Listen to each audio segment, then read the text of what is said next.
바룩하바 베셈 아도나이 송축합니다. 아도나이 이름으로 오시는 이여 바룩 아타 아도나이 엘로헤이노 멜렉 하올람 아시에르 키두시아노 베미치부타고 베치바노 라하스쿠 베디브레이토라. 여호와 우리 엘로힘 우주의 왕이시여 주의 계명들로 우리를 거룩하게 하시고 우리에게 토라의 말씀을 전념하도록 명하신 주님을 송축합니다. 오늘도 다시 오실 예수와를 바라보며 또 믿음의 바늘에 서기 원하는 귀한 시간들로 축복하옵소서. 말씀이 육신이 되어 우리 가운데 거하시는 주님의 영광이 우리 삶 속에 나타나지 못하는 귀한 여정이 될 줄 믿사와 감사하고 우리 주 예수와 한마시아 이름으로 기도 올리옵나이다. 아멘. 샬롬. 오늘도 비우스의 토라라는 말씀으로 함께 은혜를 나누겠습니다. 구약과 타나크와 브릿하다샤를 연결시켜서 신약 속에 게시된 또 토라의 영역을 또 살펴보도록 하시겠습니다. 누가복음 15장 11절로 18절 말씀, 탕자의 비유라 그러죠. 11절부터 봉독해 올립니다. 또 가라사대 어떤 사람이 두 아들이 있는데 그 둘째가 아비에게 말하되 아버지여 재산 중에서 내게 돌아올 분깃을 내게 주소서 하는지라. 아비가 그 살림을 각각 나눠주었더니 그 후 며칠이 못 되어 둘째 아들이 재산을 다 모아가지고 먼 나라에 가 거기서 호랑방탕하여 그 재산을 허비하더니 다 없이 한 후 그 나라에 크게 흉년이 들어 저가 비로소 궁핍한지라. 가서 그 나라 백성 중에 하나에게 붙여 사니 그가 저를 들러 보내어 돼지를 치게 하였는데 저가 돼지 먹는 쥐업 열매로 배를 채우고자 하되 주는 자가 없는지라. 이에 스스로 돌이켜 가로되 내 아버지에게는 양식이 풍족한 품꾼이 얼마나 많은고 나는 여기서 주려 죽는구나.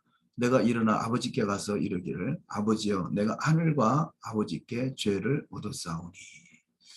아멘. 우리 먼저 우리 토라에서 말씀하시는 하나님의 기업이 있죠. 그래서 지금은 그 아브라함의 기업이 회복되는 시대이다라고 말씀드릴 수 있겠습니다. 왜냐하면 아브라함을 믿음의 조상으로 성경에서 세우셨죠. 그래서 그 아브라함의 기업이 회복되는 시대가 메시아 왕국 시대인데요.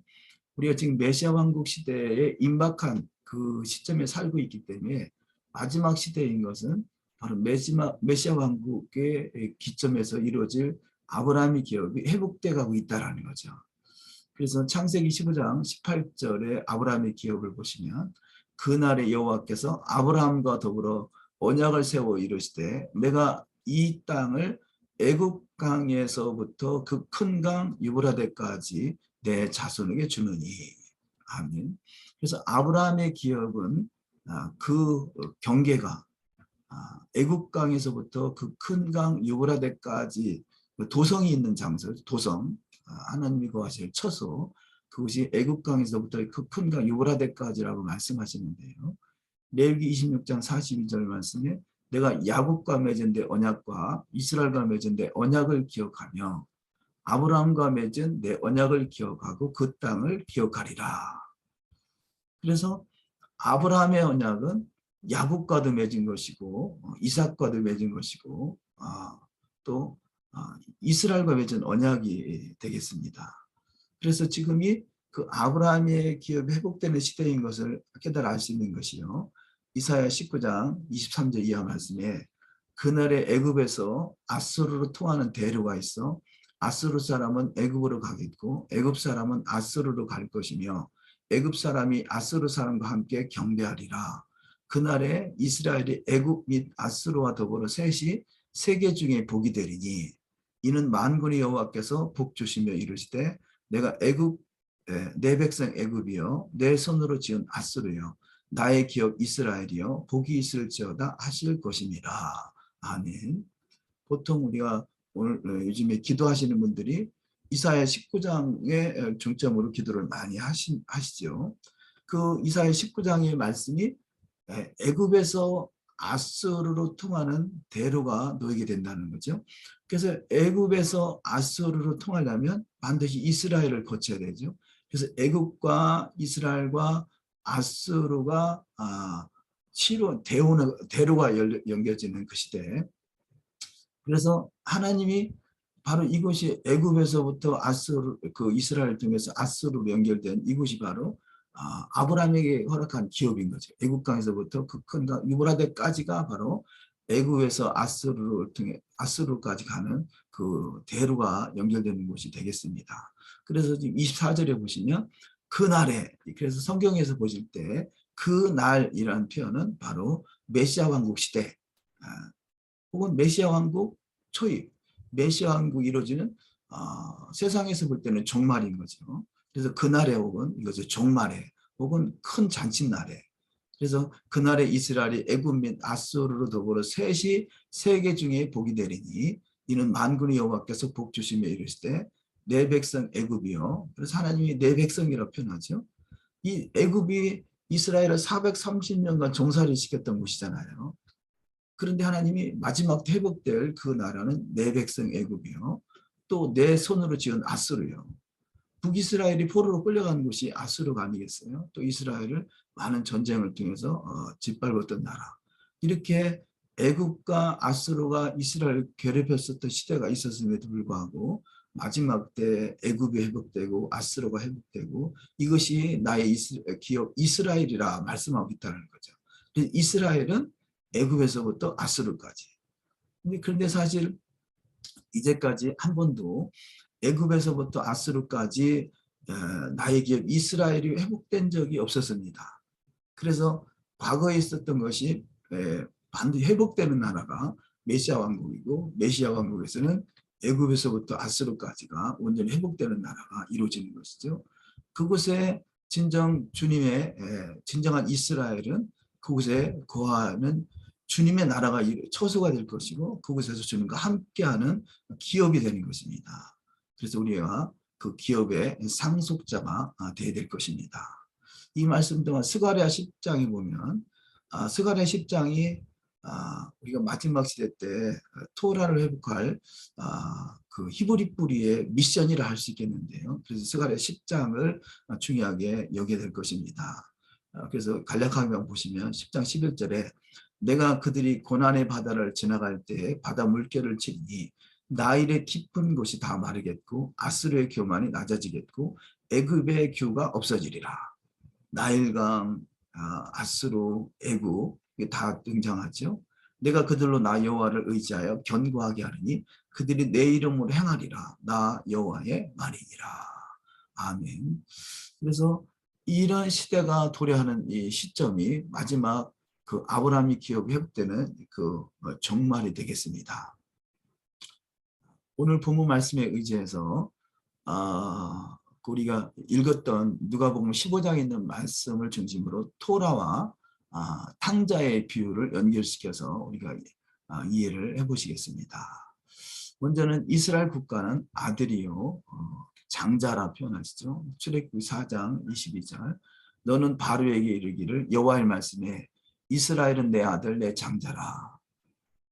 예레미야 31장 20절 에브라임은 나의 사랑하는 아들 기뻐하는 자식이 아니냐.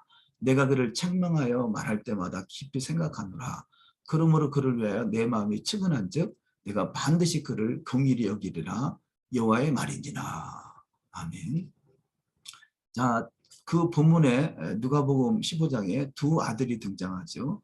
그래서 큰아들과 둘째 아들이 있는데요.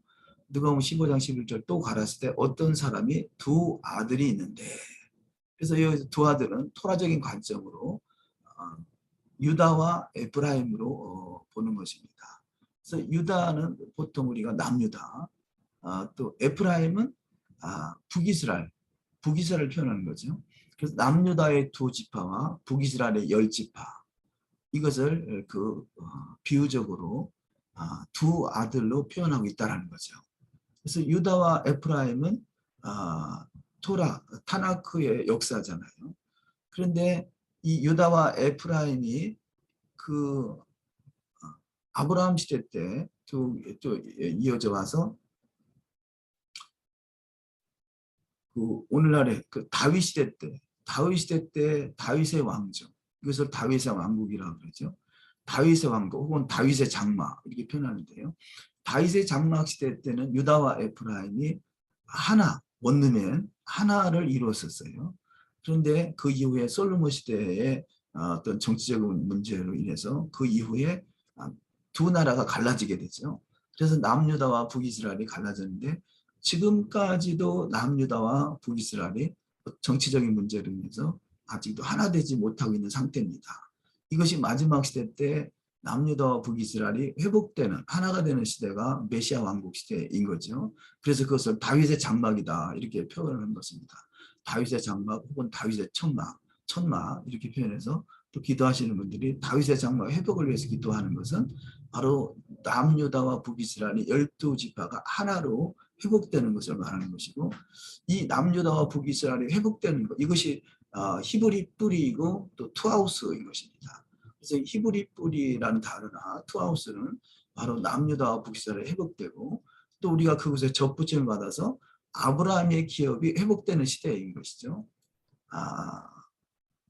제가 최근에 아주 재미있게 보는 그 조그만 그런 동영상들이 있는데요. 탈북자들의 그 이야기죠.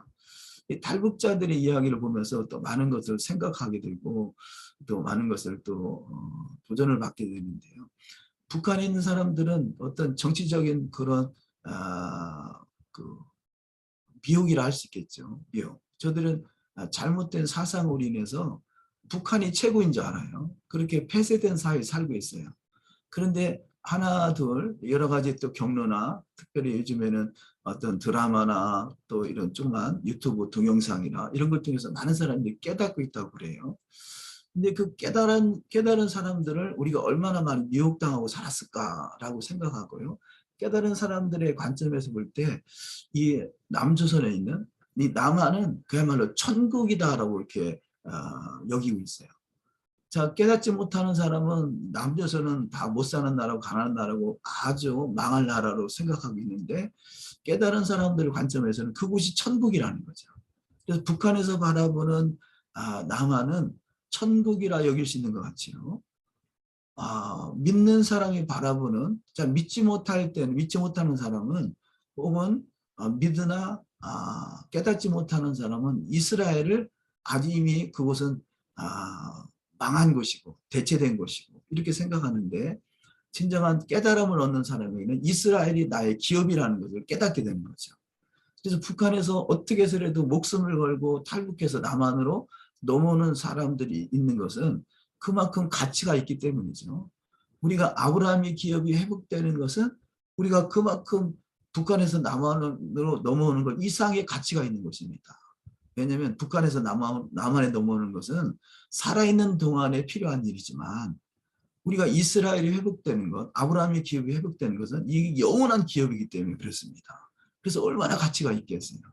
북한에서 남한에 넘어오는 것도 생명 걸고 넘어오고 있다면 우리는 생명이 10개라도 걸어야 되겠죠. 그만큼 가치가 있는 일인 것입니다. 그런데 이것이 어떤 영적으로 또 정치적으로 어떤 문제로 말미암아 에프라임과 유다를 갈라놓게 되고 그 갈라진 것이 회복되는 것이 메시아 왕국 시대다라는 것을 말씀드릴 수 있겠고요. 바로 여기 누가복음 15장에서 탕자의 비유도 또한 이것이 하나로 회복되는 메시지를 주고 있다는 것이죠. 내용을 살펴봅니다. 그래서 요셉, 에프라임은 그 요셉 지파죠. 원래 12지파를 말할 때는 요셉이 들어가는 것이고요. 그 여기서 하나를 더 혹은 13지파로 표현할 때는 13지파는 요셉이 에프라임과 므낫세로 나눠져서 13이 되는 것입니다. 그래서 이스라엘은 12지파라 표현할 수도 있고 또 13지파로 표현할 수 있는 것은 12지파는 그 요셉 지파요. 13지파는 에프라임과 므낫세인 것이죠. 그런데 이 에프라임은 13지파 속에 포함되는 것은 에프라임은 열방에서 이스라엘의 적부침을 받은 자들을 또 표현할 때 에프라임이라 이렇게 표현할 수가 있겠습니다. 그래서 우리는 13지파로 하나를 이루는 그래서 에하드를 이루는 에하드가 13이지 않습니까? 아바 사랑이라는 단어도 13인 것이고 이렇게 온전히 하나 되는 상태 이것이 진정한 그 히브리 뿌리요 토라 회복이라 이렇게 표현할 수 있겠습니다. 역대상 5장 2절 유다는 형제보다 뛰어나고 주권자가 유다로 말미암아 났을지라도 장자의 명분은 요셉에게 있으니라. 아멘. 자, 이 말씀을 보시자고요.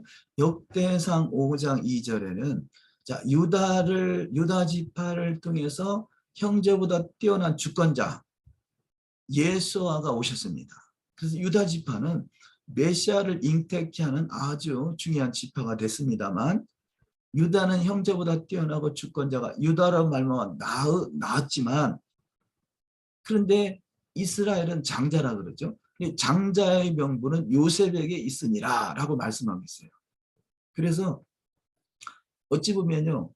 이 장자권의 싸움에서 전통적으로 유다는 장자라 여기고 있는 거죠. 여기서 주권자가 난 것은 분명하지만 성경에서는 토라에서는 자, 유다는 주권자 메시아가 난 것이지만 장자는 요셉에게 있다. 요셉은 에프라임과 므낫세를 말하는 것이죠. 또 열 지파를 말하는 것이죠. 북이스라엘을 말하는 것이죠. 그래서 이 또한 장자의 싸움이라 할 수 있겠습니다. 유다는 장자라 여기기 때문에 남유다에 있는 그 부류들은 그 어떤 장자권이라 우리가 장자다라는 표현 때문에 북이스라엘을 받아들이고 싶지 않은 것이죠. 또 북이스라엘이라는 것은 요셉은 므낫세와 에프라임이라고 했죠. 에프라임은 또 어찌 보면 이방인을 또 대표한다 할겠습니다. 그러니까 유다의 관점에서 에프라임이나 북이스라엘을 인정하고 싶지 않은 것이에요. 그렇기 때문에 어찌 보면 저들이 말하는 히브리 뿔이나 또 투하우스 이것을 인정하지 않으려고 하는 것이죠. 왜냐하면 장자권이 요셉, 에프라임에게 있다는 것을 도저히 수용하고 싶지 않은 것이죠. 그러나 성경은 반드시 성경대로 회복될 것이고 또 우리가 그 열 지파에 속하는 그 요셉 혹은 에프라임에 우리가 접붙임을 받은 자라는 여긴다라면 그걸 믿는다라면 우리 또한 장자권이 있다는 사실도 우리가 믿을 수 있을 것입니다. 이것이 중요한 어떤 성경을 해석하는 원리가 되겠습니다.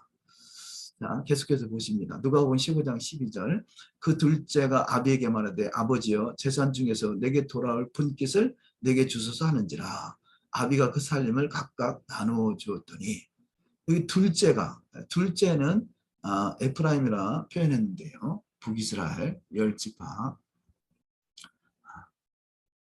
그런데 문제는 에프라임이 행음을 하게 됩니다.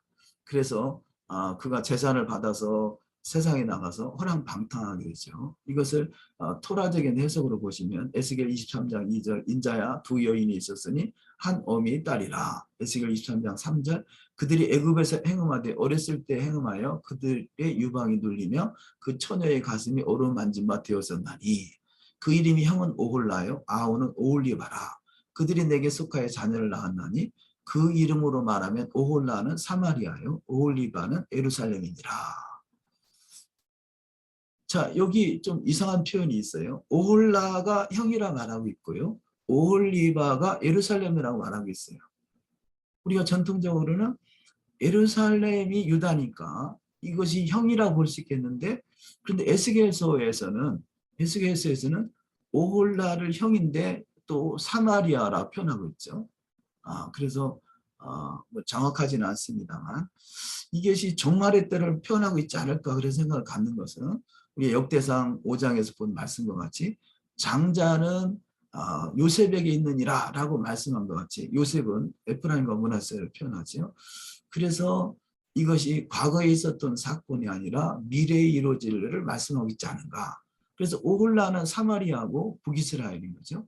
이들이 그 행음한 자가 됐고 호랑방탕한 자가 됐다 할 수 있겠습니다. 그래서 과거에 있었던 그 형이란 표현보다는 미래에 있을 그 요셉, 즉 에프라임이 회복될 사건을 말씀하고 있지 않는가 그렇게 해석을 해봅니다. 23장 5절 오홀라가 내게 속하였을 때 행음하여 그 연애하는 자 곧 그 이후 아스루 사람을 사모하였나니 그래서 오홀라는 결국 아스루 이 북이스라엘이라면 이것이 에프라임이라면 북이스라엘 10지파는 아수르의 포로로 끌려가게 되죠. 이 아수르, 이게 행음하게 됐다는 거죠. 이것을 마치 탕자에 비유해서 둘째 아들의 모습이라 이렇게 이해가 되는 것입니다. 에프라임은 허랑방탕하였다. 누가복음 15장 13절. 그 후 며칠이 못 되어 둘째 아들 에프라임이 재물을 다 모아가지고 먼 나라에 가 거기서 허랑방탕하여 그 재산을 호비하더니. 둘째 아들이 에프라임이고 이가 허랑방탕하여 재산을 허비했다라고 말하고 있습니다. 허랑방탕한다는 것은 행음하고 우상숭배를 섬겼다는 거죠. 그래서 에프라임은 허랑방탕하고 우상을 섬겼다. 여기서 말하는 오홀라는 사마리아이고 또 아스루라고 표현할 수 있는 거죠. 아스루가 바로 그 열지파를 북이스라엘을 포로로 잡아갔던 것이죠. 그래서 결국은 이 세상 속에 아수르 곧 세상 속에 동화돼서 허랑방탕하게 됩니다. 근데 마지막 때 시대를 보면 둘째 아들이 재물을 다 모아가지고 먼 나라에 가서 허랑방탕하게 되는데 그래서 이 먼 나라는 에프라임 곧 북이스라엘이라는 거죠. 다니엘서 9장 7절 주여 공의는 주께로 돌아가고 수욕은 우리 얼굴로 돌아오니 오늘날과 같아서 유다 사람과 예루살렘 거민들과 이스라엘이 가까운 데 있는 자나 먼 데 있는 자가 다 주께서 쫓아 보내신 각국에서 수욕을 입었사오니 이는 그들이 주께 죄를 범하였음이니이다. 그래서 우리가 각국에서 수욕을 입게 됩니다. 부끄러움을 당하게 되는 거죠. 그것이 지금까지도 수욕을 당하고 부끄러움을 입었다라면 이 둘째 아들 같은 이들이 깨닫고 돌이키는 시대가 지금의 시대고 그래 알리야 시대인 거죠. 알리야 운동이 뭐겠어요? 각국에서 허랑방탕했던 자들이 우리가 오직 우리에게는 바로 이스라엘이구나. 하나님이 허락하신 마지막 때 메시아 왕국 시대에 회복될 아브라함의 기업으로 들어가야 되는구나. 라는 것을 깨닫는 시대가 각국에서 수육을 받았던 사람들이 돌이키는 시대라고 할 수 있겠죠. 그래서 종말의 징조, 지금이 마지막 시대인 거죠. 저들이 허랑방탕하며 탕자와 같은 둘째 아들 탕자와 같은 이들이 그 열방에서 허랑방탕하다가 깨닫는 시대가 지금 이 시대인 것이죠. 그래서 종말의 징조, 땅에 임하는 기근. 그래서 이 땅에는 왜 깨닫게 되겠습니까? 땅에 임하는 기근 때문에 또 흉년 때문에 또 허랑방탕함 때문에 재산을 탕진하는 것 때문에 이런 시대가 오다 보니까 이제는 알리야가 이루어지고 있는 시대라고 할 수 있겠습니다. 근데 그것이 땅의 기근, 지금 홍수나 아니면 그 어떤 기근이나 그 흉년이나 이런 것들이 지금 아주 막 그 전 세계적으로 진행되고 있는 것을 볼 수 있습니다. 에프라임이 흉년과 기근으로 고생을 하게 되죠. 누가복음 15장 14절 다 없이 한 후 그 나라에 크게 흉년이 들어 저가 비로소 궁핍한지라. 그 원인은 흉년이라는 것은 이스라엘을 떠났기 때문이고 토라가 없기 때문인 것이죠. 이스라엘 떠난 에프라임이 토라가 없는 삶을 살다 보니까 흉년과 기근을 맞이할 수밖에 없고 또 호랑방탕에 빠질 수밖에 없었던 것입니다. 이런 것이 흉년에서 이제는 이스라엘로 돌이키는 것은 둘째 아들이 아버지 집으로 들어가는 것은 토라가 회복되는 것을 또 말씀하는 거죠. 그래서 에프라임은 또 돼지를 치고 에프라임은 더러운 음식을 먹습니다. 열방에 흩어져 있는 에프라임이 그런 삶이었던 것이죠. 호세아서 9장 3절 저희가 여호와의 땅에 거하지 못하며 에프라임이 애굽으로 다시가고 아수르에서 더러운 것을 먹을 것이니라. 가서 그 나라 백성 중 하나에게 붙여 사니 그가 저를 들러보내어 돼지를 치게 하였는데 저가 돼지 먹는 쥐염 열매를 배를 채우고자 하되 주는 자가 없는지라. 여기 에프라임이 애굽으로 다시 가고 아수르에서 더러운 것을 먹고 그들이 돼지를 치는 쥐염 열매를 먹게 되고 이것이 허랑방탕했던 에프라임의 모습이었던 것이죠. 그래서 그런데 성경은 일어나라라고 표현하는데요. 일어나라는 것은 히브리 관용적으로 영적 잠에서 깨어나라는 것입니다. 에프라임이 그 아수르로 열방으로 흩어져서 토라가 없는 삶, 그렇던 환난과 기근과 호랑방탕함과 이런 삶을 살았던 자들이 이제는 깨어날 시대가 마지막 시대인 것입니다. 시편 102편 13절 주께서 일어나사 시온을 긍휼히 여기시리니 지금은 그를 긍휼히 여기실 때라 정한 기한이 오미니이다. 이사야 60장 1절 일어나라 빛을 발하라 이는 내 빛이 이르렀고 여호와의 영광이 내 위에 임하였음이니라. 우리 일어나는 것은 영적 잠에서 깨어나는 것이고 영적 잠에서 깨어나는 것은 여호와의 영광이 임했기 때문인 거죠. 우리가 토라를 깨닫고 아브라함의 기업이 회복될 것을 바라보고 애국과 이스라엘과 아스러가 온전히 하나 되는 모습으로 회복되고 이런 것들이 영적 잠에서 깨어나고 있는 자들이 깨닫는 거죠. 마치 북한에서 남한은 천국이다 여기는 것은 믿는 자에게 아브라함의 기업이 회복되고 그것이 천국, 메시아 왕국인 것을 깨닫는 것은 영적 잠에서 깨어나고 있기 때문인 것입니다.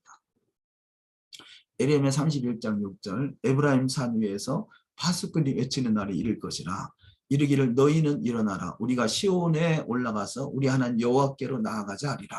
시온에 올라가서 에브라임 산 위에서 허랑방탕했던 자들이 시온에 올라가서 그래서 일어나라고 하는 거죠.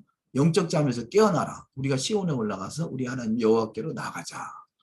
아브라함의 기업이 회복되기를 기도하고 아브라함 기업이 회복되는 그때 그곳에 주님과 함께 거하시는 처소가 되어지는 거예요. 곧 둘째 아들이 아버지 집으로 돌이키는 것이죠. 누가복음 15장 17절 이에 스스로 돌이켜 가르되 내 아버지에게는 양식이 풍족한 품꾼이 얼마나 많은고 나는 여기서 줄여 죽는구나. 내가 일어나 영적 잠에서 깨어나 아버지께 가서 이르기를 아버지여 내가 하늘과 아버지께 죄를 얻었사오니. 아멘. 그래서 일어나 허랑방탕했던 둘째 아들이 이제는 일어나서 영적 잠에서 깨어나서 토라를 깨닫고 또 아브라함의 기억이 회복되기를 바라보는 것. 이것이 깨어나는 것이죠. 그런데 먼저 회복 전에 이런 것들을 회복하기 전에 회개가 선행되어야 된다는 것입니다. 레위기 26장 40절 그들이 자기 죄와 그 열조의 죄와 및 그들이 나를 거스린 허물을 자복하고 또 자기들이 나를 대항하였으므로 내가 야곱과 맺은 언약과 이삭과 맺은 내 언약을 생각하며 아브라함과 맺은 내 언약을 생각하고 그 땅을 건구하리라. 아멘.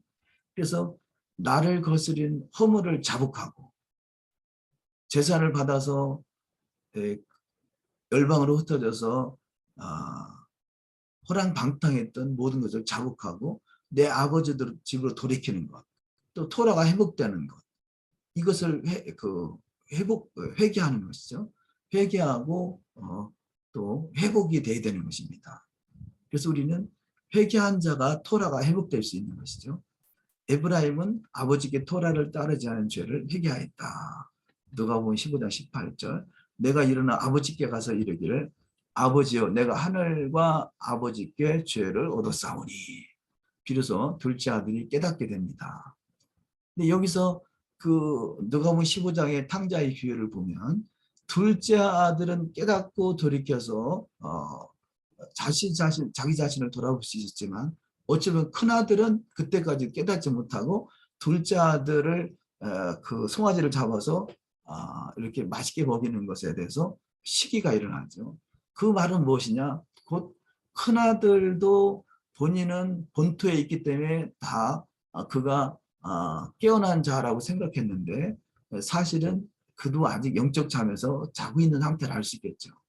남유다와 북이스라엘이 돌이키고 있다면 남유다도 돌이켜서 깨달을 시기가 되는 거죠. 저들이 진짜 깨닫는다면 북이스라엘, 에프라임과 하나가 되어야 한다는 것을 깨달을 것입니다. 에프라임이 회개하고 긍휼을 잊게 됩니다. 예레미야 31장 18절 에프라임이 스스로 탄식함을 내가 점령히 들었나니 이르기를 주께서 나를 징벌하시매 몽에에 익숙지 못한 송아지 같은 내가 징벌을 받았나이다. 주는 나의 하나님 여호와시니 나를 이끌어 돌이키소서 그리하시면 내가 돌아오겠나이다. 내가 돌이킴을 받은 후에 뉘우쳤고 내가 교훈을 받은 후에 내가 내 볼기를 쳤사오니 이는 어렸을 때의 치욕을 징후로 부끄럽고 욕됨이니이다 하도다. 깨닫고 돌이키는 것이죠. 에브라임은 나의 사랑하는 아들 기뻐하는 자식이 아니야. 내가 그를 책망하여 말할 때마다 깊이 생각하노라. 그러므로 그를 위하여 내 마음이 측은한즉 내가 반드시 그를 긍휼히 여기리라 여호와의 말이니라. 아멘. 이사야 19장에서 이렇게 원수로 여겼던 애굽이나 아수르도 하나님께서 사랑하는 자들 저들이 회복될 것이고 복 있는 자라고 말씀하시는데 어찌 에프라임을 버릴 수가 있겠어요. 그래서 에프라임은 오늘날의 교회의 모습이라 할 수 있겠죠. 허랑방탕한 자, 토라도 없는 자, 회복하지 못하는 자라고 할 수 있다면 하나님은 또한 그를 사랑하셔서 반드시 일어나서 깨닫는 자가 되고 돌이켜서 아브라함의 기억으로 회복되는 자가 되기를 바라시는 것이죠. 계속해서 보십니다. 에프라임은 탕자는 아버지로부터 긍휼을 잊게 됩니다. 이렇게 회개하고 회복하기를 원할 때 하나님의 긍휼을 잊게 된다는 거죠. 누가복음 15장 20절 이에 일어나서 아버지께 돌아가니라 아직도 상거가 본데 아버지가 저를 보고 측은히 여겨 달려가 목을 안고 입 맞추니 아멘. 이것이 돌아온 탕자의 모습이 되겠죠. 포로 생활로부터 돌아와 모이는 것은 결혼식의 기쁨과 같다. 그래서 둘째 아들이 허랑방탕했지만 돌이켜서 돌아와서 아버지께 돌아왔을 때 잔치를 배설하는 것은 결혼식의 기쁨의 모습이라는 거죠. 이사야 51장 3절 대전 나 여호와가 시온을 위로하되 그 모든 황폐한 곳을 위로하여 그 광야로 에덴 같고 그 사막으로 여호와의 동산 같게 하였나니 그 가운데 기뻐함과 즐거움과 감사함과 창화하는 소리가 있으리라. 아멘. 자, 시온이 회복되고 그곳으로 돌이키는 것은 여호와의 동산 같게 하는 시대에 기뻐함과 즐거움과 감사함과 창화하는 소리가 있는 것이죠. 북한에서 온 사람들이 남한에 와서 얼마나 기뻐하는지 몰라요. 남한에 살고 있는 사람은 그 기쁨과 감사를 잘 부족하지만 저들에게는 너무 그것이 천국인 거죠. 우리 가운데 회복될 이스라엘은 그것이 바로 천국인 거죠. 그것이 결혼식의 기쁨의 잔치인 것이죠. 예레미야 31장 11절 여호와께서 야곱을 성명하시되 그들보다 강한 자의 손에서 구속하셨으니 그때의 처녀는 춤추며 즐거워하겠고 청년과 노인이 함께 즐거워하리니 내가 그들의 슬픔을 들이켜 즐겁게 하며 그들을 위로하여 근심한 후에 기쁨을 얻게 할 것임이니라. 내가 유다의 포로와 이스라엘 포로를 돌아오게 하여 그들을 처음과 같이 세울 것이며 처음과 같은 거 처음은 그 에덴 동산이라 할 수 있겠죠. 에덴의 즐거움을 회복하시는 것. 33장 10절 이하 말씀 나 여호와가 이같이 말하노라 너희가 가리켜 말하기를 황폐하여 사람도 없고 짐승도 없다 하던 여기 곧 황폐하여 사람도 없고 주민도 없고 짐승도 없던 유다 성읍들과 예루살렘 거리에서 즐거워하는 소리 기뻐하는 소리 신랑한 소리 신부의 소리와 및 만군의 여호와께 감사하라 여호와는 선하시니 그 인자하심이 영원하다 하는 소리와 여호와의 집에 감사제를 드리는 자들의 소리가 다시 들리리니 이는 내가 이 땅의 포로로 돌아와서 처음과 같이 되게 할 것임이니라. 여호와의 말이니라. 아멘. 이것이 바로 그 에덴이 회복되는 시대, 마지막 메시아 왕국 시대는 예루살렘 거리에서 즐거워하는 소리, 기뻐하는 소리, 신랑한 소리, 신부의 소리가 만군의 여호와께 감사하는 소리가 넘쳐나게 될 것입니다. 아멘. 그래서 탕자 에프라임은 결혼식 축제의 기쁨으로 영접을 받게 된 것이죠. 누가복음 15장 21절 아들이 가로되 아버지여 내가 하늘과 아버지께 죄를 얻었사오니 지금부터는 아버지 아들이라 일컬음을 감당치 못하겠나이다 하나 아버지는 종들에게 이르되 제일 좋은 옷을 내어다가 입히고 손에 가락지를 끼우고 발에 신을 신기라. 그리고 살찐 송아지를 끌어다가 잡으라. 우리가 와서 먹고 즐기자. 이 내 아들은 죽었다가 다시 살아났으며 내가 잃었다가 다시 얻었노라 하니 저희가 즐거워하더라. 아멘. 잔치집이 되는 것이죠. 이것이 메시아 왕국 이 집을 나갔던 탕자 에프라임이 돌아와서 잔치집이 배설되게 됩니다. 그런데 문제는 맏아들은 풍류와 춤추는 소리를 듣게 되죠. 에프라임을 잔치집에 잔치상을 베풀어 주는 것을 보고 맏아들의 그 상태를 봅니다. 누가복음 15장 25절 맏아들을 유다는 밭에 있다가 돌아와 집에 가까웠을 때 풍류와 춤추는 소리를 듣고 한 종을 불러 이 무슨 일인가 물은데 그래서 큰아들 맏아들은 자기가 토라를 따른 것으로 여겼습니다. 그렇기 때문에 그런데 그 상태가 지금 오늘날의 유다에 있는 사람들의 모습과 같아 할 수 있겠죠. 누가복음 15장 27절 대답하되 당신의 동생이 돌아왔음에 근데 토라로 돌이켰다는 거죠. 우리가 진정한 에프라임은 토라로 돌이켜야 됩니다. 당신의 아버지가 그의 건강한 몸을 다시 맞아들이게 됨을 인하여 살찐 송아지를 잡았나이다 하니 저가 노하여 들어가기를 즐겨 아니하거늘 아버지가 나와서 권한대 아버지께 대답하여 가로되 내가 여러 해 아버지를 섬겨 유다는 토라를 따랐다고 여기는 것이죠. 섬겨 명을 어김이 없거늘 큰아들이 하는 이야기입니다. 아버지를 섬겨 토라를 따르고 명을 어긴 적이 없다라고 유다가 말하고 있다는 거죠. 내게는 염소 새끼라도 줘 나와 내 벗을 즐기게 하신 일이 없더니 그래서 토라를 따른 것에 대한 복을 왜 나한테는 베풀어 주지 않냐시고 왜 둘째 아들을 허랑방탕한 자에게 하십니까? 라고 말씀하고 있다는 것이죠. 이것이 오늘날의 현실의 모습이 아니겠습니까? 지금 에프라임이 북이스라엘이 또 잃어버렸던 탕자가 돌이키는 것. 이것이 오늘날의 교회가 토라로 돌이키는 것. 사실 지금 북한에서 남한에 넘어온 사람들이 탈북한 사람들이 한 3만 5천 내지 4만 정도 된다고 그래요. 지금 이스라엘에도 메시아니기 토라를 깨닫고 돌이킨 사람들이 한 4, 5만 된다고 이렇게 봅니다. 자, 그렇듯이 어찌 보면 북에서 남한에 넘어오는 모습이나 열방이 흩어진 알리아 운동한 사람들 거의 비슷한 그 상황을 볼 수 있는데요. 이스라엘로 돌이킨 사람들 얼마나 기뻐하겠어요. 그런데 진정한 이스라엘은 마지막 시대에 토라가 회복되는 것이죠. 그런데 그 모습을 보고 아직은 그 유다가 이렇게 북이스라엘을 아직 맞이할 수 있는 준비가 부분적으로는 덜 돼 있는 모습들을 볼 수 있을 것입니다. 왜냐하면 북이스라엘에 돌아온 사람들이 토라를 따르고 우리도 이스라엘이다 하는 것 자체를 좀 거부하는 부류가 있다는 거죠.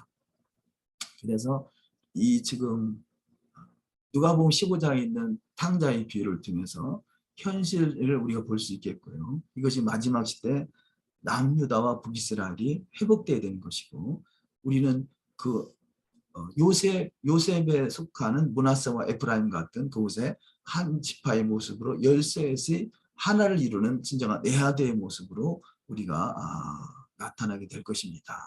이것이 탕자의 비유를 통해서 설명되고 있다는 거예요. 두 번째, 오병이의 기적을 통해서 우리 또 내용을 또 살펴보도록 하십니다. 오병이어의 기적 속에 숨겨진 토라, 요한복음 6장 5절, 예수께서 눈을 들어 큰 무리가 자기에게로 오는 것을 보시고 빌립에게 이르시되 우리가 어디서 떡을 사서 이 사람들을 먹이겠느냐 하시니 제자 중 하나 곧 시몬 베드로 형제 안드레가 예수께 여짜오되 여기 한 아이가 있어 보리떡 5개와 물고기 2마리를 가지고 있나이다. 그러나 그것이 이 많은 사람에게 얼마나 되겠사옵나이까. 아멘. 자, 여기서 타나크와 브릿 하다시아를 연결시켜 본다면 이 보리떡 5개는 모세오경, 토라를 말할 수 있겠고요. 물고기 2마리는 에프라임과 유다를 말 수 있겠습니다. 보리떡 5개는 토라, 모세오경, 이것이 기초죠. 기초를 중심으로 이루어지는 것이고 물고기 2마리는 에프라임과 유다. 그래서 고기 잡는 어부라고 표현하지 않습니까? 에프라임은 그래서 물고기와 같다. 창세기 48장 16절 나를 모든 환난에서 건지신 사자께서 이 아이에게 복을 주시오며 이들로 내 이름과 내 조부 아브라함과 아버지 이삭의 이름으로 칭하게 하시오며 이들로 세상에서 번식되게 하기를 원하나이다. 여기서 번식이란 단어 창세기 1장 26절 하나님이 가라사대 때 우리의 형상을 따라 우리의 모양대로 우리가 사람을 만들고 그로 바다의 고기 이것이 번식이란 단어와 같은 어근을 가지고 있는 단어입니다. 바다의 고기와 공중의 새와 육축과 온 땅과 땅에 계는 모든 것을 다스리게 하자 하시고 그래서 우리 스트롱 넘버 1710은 다가라는 단어 근데 같은 단어인 것을 볼 수 있죠. 이것은 혹은 물고기 혹은 번식 이렇게 사용되는데요. 이렇게 물고기와 같은 에프라임이 열방에 흩어져서 허랑방탕하기는 했지만 그들이 마지막 시대 때 예수를 믿고 토라를 깨닫고 아브라함의 기업 이스라엘로 회복돼 가는 것. 이것이 바로 번성케 된 그들이 돌이키는 것이죠. 그래서 먼저는 예수화를 통해서 진리를 깨닫고 이제는 토라를 통해서 신부로 단장되고 그래서 아브라함의 기업을 통해서 이스라엘로 회복되는 것. 이 세 단계가 이루어지는 자가 진정한 이스라엘인 것이죠. 이스라엘 땅에 살고 있다고 해서 이스라엘이 아니고 성경적 이스라엘은 예수아와 토라와 이스라엘이 회복되는 것. 이것이 진정한 이스라엘이요. 진정한 성경적 이스라엘을 할 수 있겠습니다. 이스라엘의 포로들에게 어부들이 보내지게 됩니다. 이스라엘의 포로들. 그래서 어부들은 예수아와 12 제자들이 어부인 것 같이 이 어부들을 포로들에게 보내지는 것은 마지막 시대 열방이 흩어지는 교회의 모습일 것이고 마지막 때 이스라엘로 돌이켜야 되는 것이죠. 그래서 열방에 있는 교회들은 토라로 회복되고 이스라엘로 돌이키게 될 것입니다. 예레미야 16장 14절 여호와께서 가라사대 때 그러나 보라 날이 이르리니 다시는 이스라엘 자손을 애굽 땅에서 인도하여 내신 여호와의 사심으로 맹세하지 아니하고 이스라엘 자손을 북방 땅과 그 모든 쫓겨났던 나라에서 인도하여 내신 여호와의 사심으로 맹세하리라. 내가 그들을 그 열조에게 준 그들의 땅으로 인도하여 드리리라. 궁극적으로는 그들의 땅 메시아 왕국으로 인도함을 하는 것, 이것이 아브라함의 기업의 상속자가 되겠습니다. 여호와께서 가라사대 보라 내가 많은 어부를 불러다가 예수와 12 제자들이 거기가 어부죠. 많은 어부들을 불러다가 그들을 낫게 하며 그 후에 많은 포수를 불러다가 그들을 모든 산과 모든 작은 산과 아멜에서 사냥하게 하리니. 마태복음 4장 19절 말씀하시되 나를 따라오느라 내가 너희로 사람을 낚는 어부가 되게 하리라 하시니. 아멘. 그래서 우리는 너희는 가서 모든 족속으로 제자를 삼아라고 말씀하신 것 같이 우리는 사람을 낚는 어부가 돼서 가나안 땅으로 입성시키는 일에 동참하는 자, 이들이 증인이 될 것입니다. 계속해서 보십니다. 토라는 선생의 발 아래에서 배우게 됩니다. 토라를 배우는 것은 바로 메시아의 발 아래에서 배움을 받게 되는 거죠. 신명기 33장 3절 여호와께서 백성을 사랑하시나니 모든 성도가 그 수중에 있으며 주의 발 아래에 앉아서 주의 말씀을 받는도다. 주의 발 아래에 앉는다는 것은 토라를 배울 수 있는 준비가 된 것이고 토라를 듣게 되는 거죠. 요한복음 6장 3절 예수께서 산에 오르사 제자들과 함께 거기 앉으시니 주의 발 아래에 앉게 됩니다. 새벽기 22장 3절 나는 유대인으로 길리기아 다소에서 났고 이성에서 자라 가마리아엘의 문화에서 우리 조상들의 율법의 엄한 교훈을 받았고 오늘 너희 모든 사람처럼 하나님께 대하여 열심하는 자라. 아멘. 그래서 율법의 엄한 교훈을 받고 율법의 우리 조상은 아브라함을 통해서 모세를 통해서 주신 여호와의 토라의 말씀이죠. 우리 조상들의 율법의 엄한 교훈을 받고 오늘 너희 모든 사람처럼 하나님께 대해 열심하는 것. 지금 이 바울이 율법의 엄한 교훈을 받고 모든 사람처럼 하나님께 대해 열심하는 것은 맞는데 그것에 먼저 선행되어야 될 것은 토라가 예수화가 있어야죠.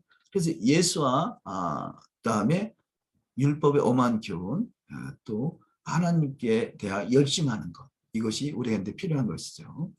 무리들은 구름으로 때를 지어 앉게 하였다. 출애굽기 18장 이하의 말씀에 토라를 수여하실 때 주어지는 말씀인 것을 볼 수 있습니다. 이제 내 말을 들으라. 내가 그들에게 방침을 가르치리니 하나님이 그대와 함께 계실지로다. 그대는 백성을 위하여 하나님 앞에 있어서 소송을 하나님께 베풀며 그들에게 율례와 법도를 가르쳐서 마땅히 갈 길과 할 일을 그들에게 보이고 이스라엘 무리 중에서 제덕이 겸전한 자를 빼서 그들로 백성에 두고 천부장과 백부장과 50부장과 10부장을 삼으매.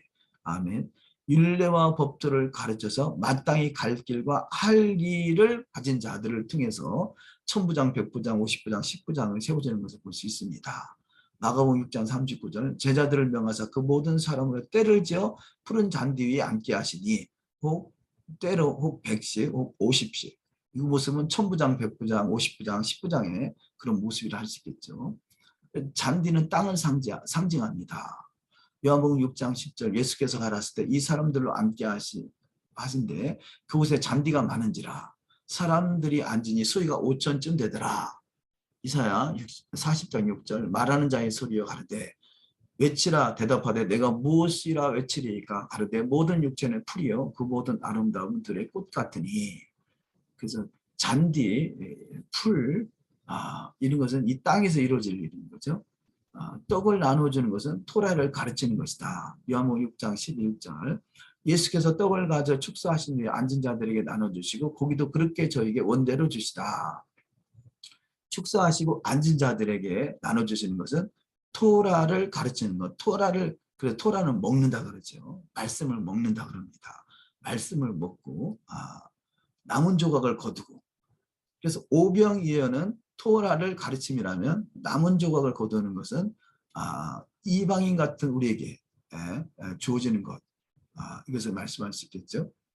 시편 147편 2절 여호와께서 예루살렘을 세우시며 이스라엘의 흩어진 자를 모으시며 이스라엘의 쫓겨난 자를 모으는 주 여호와가 말하노니 내가 이미 모은 본 백성 위에 모아 그에게 속하게 하리라 하셨느니라. 자, 본 백성이 유다라면 본 백성 위에 모아 그에게 속하게 하리라. 그래서 북이스라엘인 것이고 그곳에 접붙임을 받은 자들이 본 백성 위에 또 다시 모으는 자들, 이들이 남은 자들인 거죠. 요한복음 6장 12절 저희가 배부른 후에 예수께서 제자들에게 이르시되 남은 조각을 거두어 버리는 것이 없게 하라 하시므로. 그래서 여호와의 토라의 말씀이 오병이라면 이어 이것이 남은 자들에게 가르침을 받는 내용이라 할 수 있겠죠. 이것을 다른 양들이라 표현합니다. 요한복음 10장 14절 나는 선한 목자라 내가 내 양을 알고 양도 나를 아는 것이 아버지께서 나를 아시고 내가 아버지를 아는 것 같으니 나는 양을 위하여 목숨을 버리노라.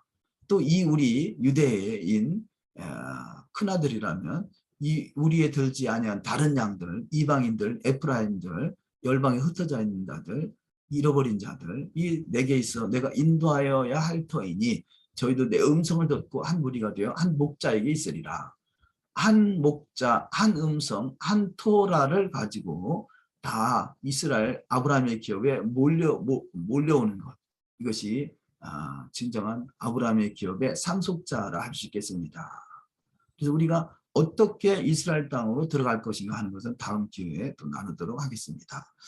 그 조각은 이스라엘의 남은 자들을 위해서 주시는 것이죠. 이사야 10장 21절 남은 자 곧 야곱의 남은 자가 전능하신 하나님께로 돌아올 것이라. 이스라엘이여 내 백성이 바다의 모래 같을지라도 남은 자만 돌아오리니 넘치는 공의로 해멸이 작정되었습니다. 그래서 우리는 남은 자의 신앙을 가져야 되는 거죠. 남은 자의 신앙자 바다 모래 같을지라도 남은 자만. 열방이 많은 오늘날에 소위 표현한다면 교회가 많이 있죠. 근데 교회가 다 이스라엘 아브라함의 기업으로 돌이키는 것은 아닙니다. 남은 이 열방에 흩어져 있는 교회들이 예수를 믿었다면 이제는 두 번째 토라가 회복되게 되는 거죠. 그들이 남은 자가 되겠습니다. 이들이 이스라엘로 돌이키게 되는 거죠. 하나님께로 돌이키는 자. 이사야 11장 16절 그의 남아있는 백성을 위하여 아스루에서부터 돌아오는 대류가 있게 하시되 이스라엘이 애굽 땅에서 나오던 날과 같게 하리라. 애굽과 아수르는 열방을 대표하는 곳이라면 왜냐하면 열방이 이스라엘 괴롭혔던 것이죠. 아까 봤던 이사야 19장에서 보신 말씀과 같이 애굽과 아수르는 열방이 흩어져 있는 자들이 이들이 마지막 때 회복될 자들을 표현하고 아브라함의 기업을 두고 말한다 할 수 있겠습니다. 그래서 그 남아있는 백성을 위하여 아수르에서부터 돌아온 대류가 있게 하시되 그래서 대류가 시온의 대류가 애굽에서 이스라엘을 통해서 아수르까지 대류가 건설되게 되겠습니다. 예레미야 23장 3절 내가 내 양무리의 남은 자를 그 몰려갔던 모든 지방에서 모아내어 다시 그 우리로 돌아오게 하리니 그 우리로 돌이키는 자 하리니 그들의 생육이 번성할 것이며 버리는 것이 없게 하라. 그래서 남은 것 하나도 버리지 않고 다 그 남은 자들을 모으는 시대가 마지막 시대가 되겠습니다. 에스겔 34장 11절 나 주 여호와가 말하노라 내가 곧 내 양을 찾고 찾되 그 잃어버린 자를 내가 찾으며 쫓긴 자를 내가 돌아오게 하며 상한 자를 내가 싸매어 주며 병든 자를 내가 강하게 하려니와 살찐 자와 강한 자는 내가 멸하고 공의대로 그것들을 먹이리라. 잃어버린 자를 내가 찾으며 쫓긴 자를 내가 돌아오게 하며 상한 자를 내게 싸매어 주며 병든 자를 내가 강하게 하리니와. 지금 탈북했던 4만 정도 되는 그 탈북자들이요 하는 운동 중에 하나가 아주 유튜버를 많이 하더라고요. 그래서 그런 간증 같은 내용을 많이 띄우는데 사실 지금은 북한에도 핸드폰이 많이 보급됐다고 그래요. 저들이 어떤 그 나라적으로 돈을 벌기 위해서 탈북자 그 북한에도 그 핸드폰을 이렇게 파는데요. 그래서 지금 한 700만 대 정도가 핸드폰이 알려졌다고 해요. 그래서 한국에서 하는 그런 유튜버들을 통해서 북한의 사람들이 한국의 실상, 한국에 가면 어떤 삶이 전개되는지를 많은 사람들이 알아가고 있다는 거죠. 그래서 그만큼 북한의 체제가 지금 붕괴되고 있는 그런 상황 같은데요. 이런 일들을 토라를 깨달은 사람들이 이스라엘을 알리는 것이 바로 진정한 천국을 알리는 것이죠. 그래서 우리 유튜버 같은 것이 잘 또 활용되고 마치 남한에 온 탈북자들이 그 어떤 남한의 실상을 아는 것, 진정한 천국이 어떤 곳인지를 알리는 것, 이런 일들이 우리에게도 주어지는 일이 또 중요할 것이고, 또 우리 원내면이 그런 사역을 또 감당하고 있다고 또 여기서 너무 감사합니다. 요한복음 6장 12절 저희가 배부른 후에 예수께서 제자들에게 이르시되 남은 조각을 거두고 버리는 것이 없게 하라 하심으로.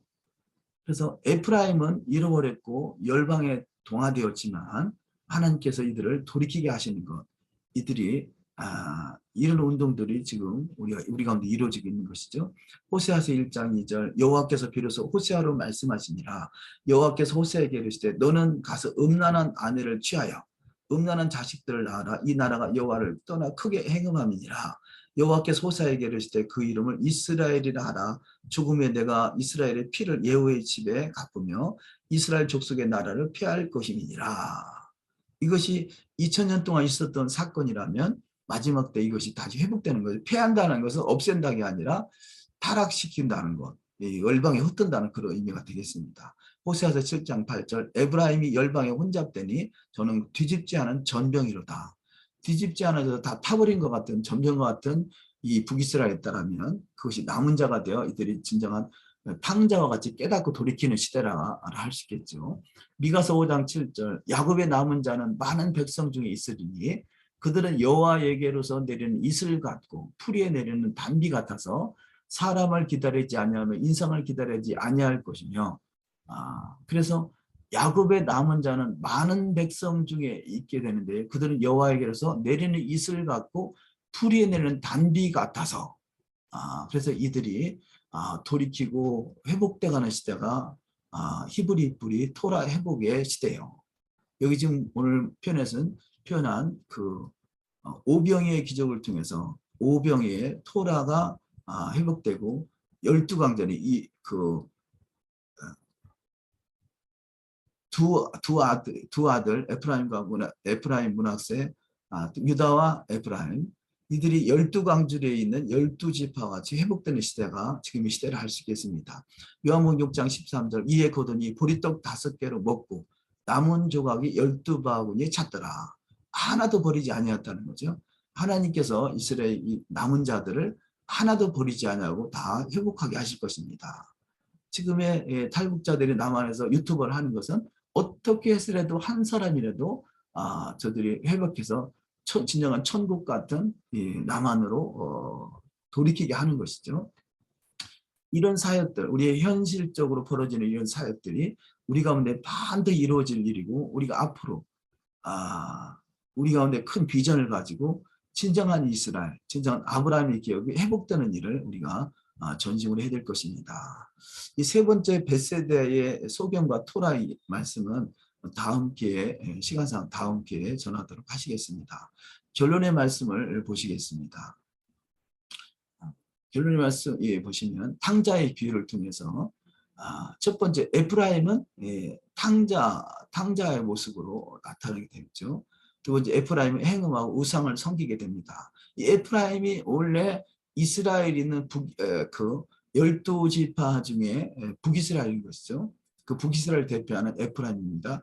이들은 북이스라엘 에프라임은 탕자의 모습입니다. 그래서 탕자의 모습은 탕자의 모습 속에서 이제는 아버지 집으로 돌이키기를 원하는 그 상태, 이것이 예수를 믿는 상태를 알 수 있겠습니다. 그러나 에프라임이 행함하고 우상을 섬기는데요. 세 번째, 포로 생활 때 에프라임은 돼지 주업 열매를 먹고 토라를 떠나게 되죠. 그래서 결국은 아버지 집으로 돌이키는 것은 토라가 회복되어야 되는 것이고요. 네 번째, 나라의 기근 때문에, 이 영적 기근 때문에 에프라임은 회개하고 결심하고 아버지께로 돌이키게 됩니다. 마치 이 북한이 예, 그 타락된 어떤 정치적인 그런 성향 때문에 깨닫고 한국으로 넘어오듯이 우리가 진정한 천국은 바로 아브라함의 기업이라는 걸 깨닫고 아버지께로 돌이키기를 사모해야 되는 것이죠. 다섯 번째, 아버지는 에프라임의 회개를 받으시고 결혼 축제의 기쁨으로 영접하게 됩니다. 우리가 가나안 땅이 천국으로 회복될 때, 천년왕국 메시아왕국 회복될 때 기쁨의 축제가 이루어질 것입니다. 여섯 번째, 큰아들은 들에 있었는데 그의 동생 에프라임은 집으로 회개하고 돌아왔는지조차 깨닫지 못하고 또 알 수 없었고요. 큰아들은 아버지를 향해 자기는 아버지의 토라를 충성스럽게 따랐다고 여기고 있는 거죠. 오늘날의 유대인들이 나는 토라를 충성스럽게 따랐고 여기고 있다라고 여기고 있다는 거죠. 그럼에도 불구하고 자기한테는 결혼식과 축제 파티를 베푸지 않은 것에 대해서 불평하고 있었습니다. 이 모습이 현재 오늘날의 상황이라 할 수 있겠죠. 그래서 유다도 진정한 성경적 토라, 성문 토라라고 하죠. 성문 토라, 성경적 토라로 회복되어야 될 것이고, 에프라임, 오늘날의 열방에 흩어진 교회들도 성경적 토라로 온전히 회복되어 진짜는 하나로 회복되는 시대가 와야 될 것입니다. 두 번째, 오병이의 기적, 5천 명을 먹이는 것은 이스라엘 포로들에게 토라를 가르치는 것이다. 그래서 오병이어는 보리떡 5개는 창세기, 출애굽기, 레위기, 민수기, 신명기 토라를 대표하고요. 물고기 2마리는 에프라임과 유다인데 이 무리들이 앉아서 그의 토라를 따르는 것은 마지막 시대 때 에프라임과 유다가 온전한 성문적인 토라, 성문 토라, 진정한 성경적인 토라로 온전히 회복되어야 되는 거죠. 어쩌면 유다는 진정한 토라의 그 실체감, 토라 속에 계시던 예수아를 잃어버리고 있는 거죠. 그래서 유다는 토라 속에 계시던 예수아를 발견해야 될 것이고, 또 열방에 흩어지던 그 에프라임은 이들이 예수를 믿어서 이제는 토라로 회복되는 시대가 되어야 될 것이고, 이들이 진정한 하나를 이루는 진정한 애아들을 이루는 시대, 원루맨을 이루는 시대가 진정한 모습이 될 것입니다. 결론의 말씀, 남은 조각을 모으는 것은 이스라엘의 흩어진 남은 자들을 모으는 것, 알리야, 진정한 알리야는 예수와 토라와 이스라엘이 회복되는 시대, 12바구니는 이스라엘 12지파를 모으는 것이다. 그래서 하나도 잃어버리지 않고 모든 사람들이 여호와의 토라의 말씀으로 온전히 회복되는 그 시대가 또 되어지기를 또 소망합니다. 이 일에 저와 여러분이 함께 동참하여 쓰임받는 말세의 모든 만민에게 예수와 여호와의 토라와 진정한 아브라함의 기업이 회복되는 시대가 되어지기를 주의 이름으로 축원합니다. 아멘.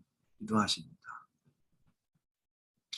아브라함의 하나님, 이삭의 하나님, 야곱의 하나님을 찬양합니다.